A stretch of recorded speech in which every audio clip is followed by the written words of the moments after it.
Hello. Thank you so much for joining me. My name is Robin Reynolds, and today I'd like to talk to you about the difference in your life between separation and cohesion. This is critical because I think it drives so much of our feelings of discomfort, pain, and just not feeling quite right and settled in our lives. I am a systems engineer and a creative coach living in Albuquerque, New Mexico.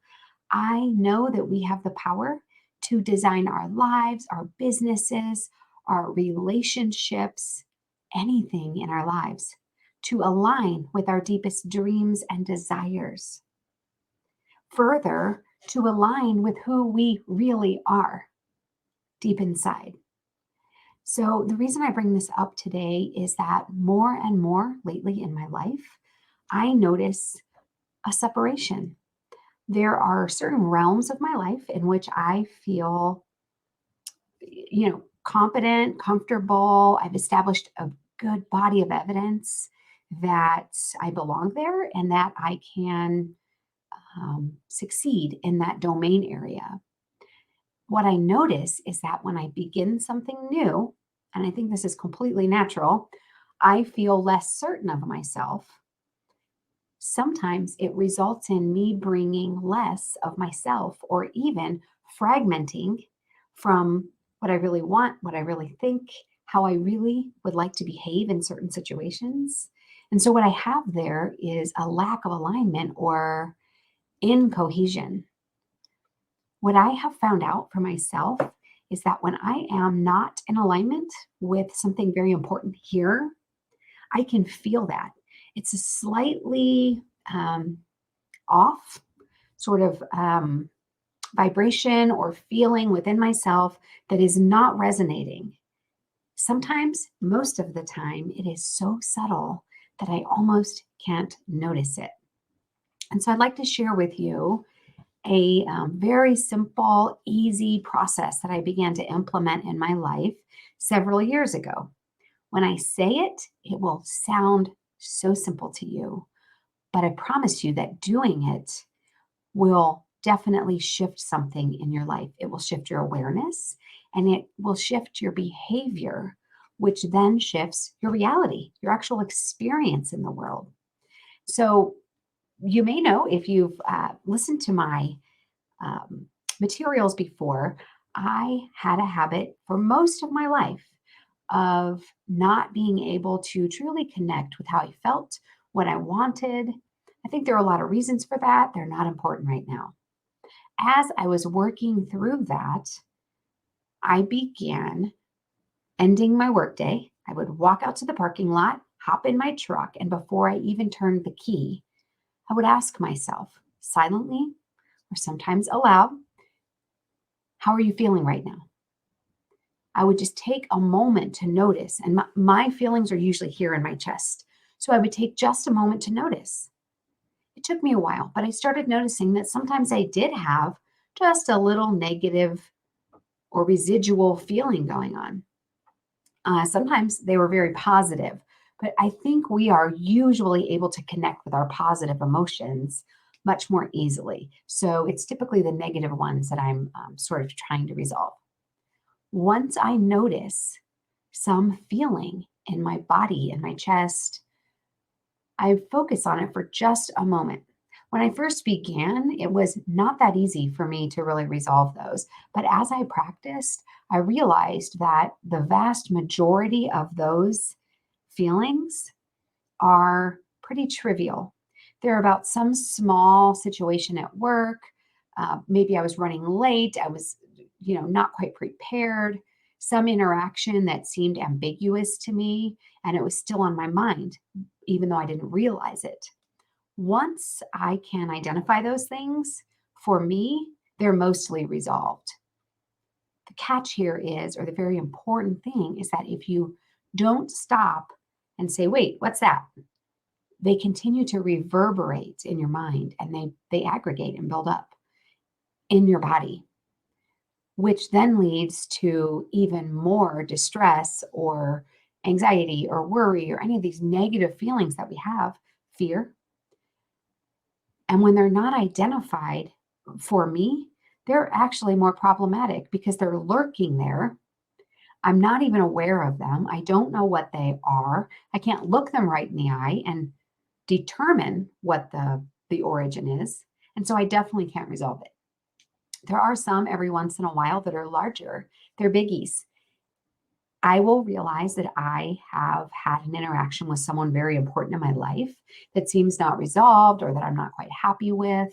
Maybe I'll even realize that something I did is not aligned with how I want to behave in the world. Those are bigger, and sometimes they do take time to resolve. But once I know what they are, I can work through those. And there are various ways to work through these things. Obviously, you can think about them, process them. If you need something that's a little more tangible and with a little more action and closure, you can journal, paint, use your creative practice to work through those. Or if it needs resolved with the person, you can work your way around that. And when the time is right, you can approach that person and have a conversation or apologize, whatever the situation might be. My point here is about cohesion. This whole process is about becoming more aligned with who you are, who you want to be, and what your desires and principles are in the world. And so, what I want to share with you today is that I believe many of us, myself included, go through the world in a slightly fragmented or fractured way.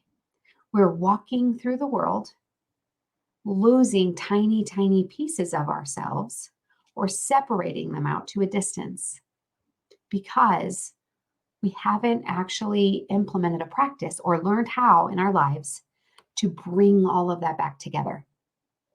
It's not a one-time process, of course. It's a never-ending sort of ongoing practice. And I will say that I'm much better at it now. It's like a muscle. It gets stronger when you practice. So, remember I said I used to come outside to my truck after work and have a little chat with myself. It was intentional. It was awkward. It was weird. It didn't always bear results. But now, several years later, that process is very automatic in my mind. So if I have an interaction, let's say at the grocery store, I don't have to go outside and specifically sit in the truck and ask myself how I feel. My mind now understands how to connect those dots. And because I have a regular practice in my life, mine happens to be a creative practice, and I highly recommend that. But whatever your mechanism is for processing, for being introspective, for analyzing your life, for setting goals, for holding yourself accountable, whatever that is for you, you will begin to automatically understand more during that practice. For me, it's at my studio table. And when I work on visual journals, when I paint, when I draw, when I write poetry or other things, I find that the content of that and my process is much, much richer because I've added this one tiny tool to my toolbox. So, today I want to encourage you to really think through your life, where you have cohesion, where it feels beautiful and true and aligned, and where you may have just a little bit of separation. If you have some separation, no big deal. This happens on a regular basis. It's just part of being alive, being human, learning, evolving, and practicing and growing. I want to let you know that my 8-week workshop, A Call to Create, is opening again in March. I have run this several times. I do a lot of things in my life, but this workshop is my passion project. This is what I feel so strongly about.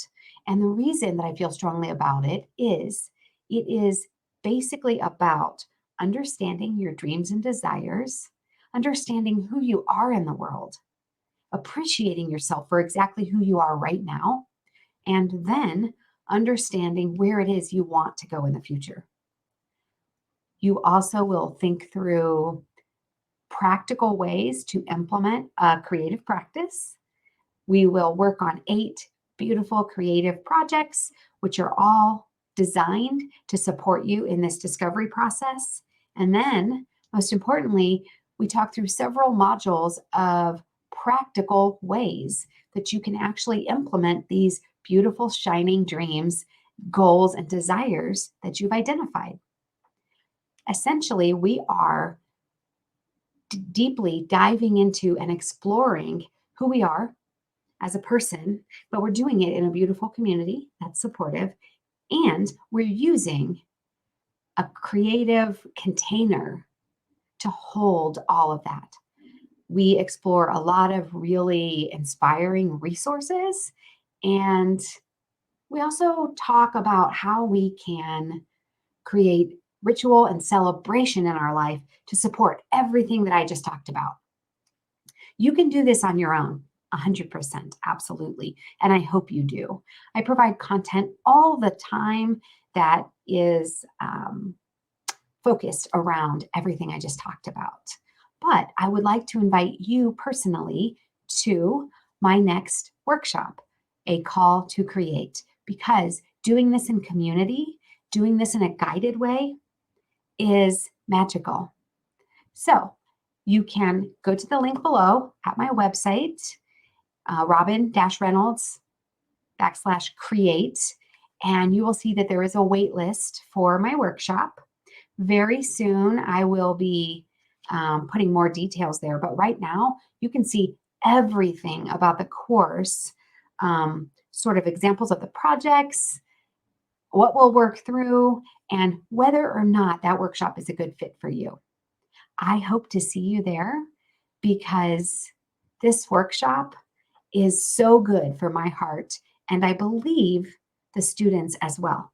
I've gotten very good feedback, and I have several students who are eagerly awaiting the next release date, which brings me to my last point. If you have already been in A Call to Create, you do not need to register again because you have lifetime access. So I would encourage each and every one of you today to seek cohesion, seek ways in your life that you can align your actions, your experiences, and your everyday life with who you are and who you are striving to be. If you would like some support, and if you would like to join me on a fantastic adventure, go to the link below and sign up. I will see you soon, and thank you so much for joining me. Bye-bye.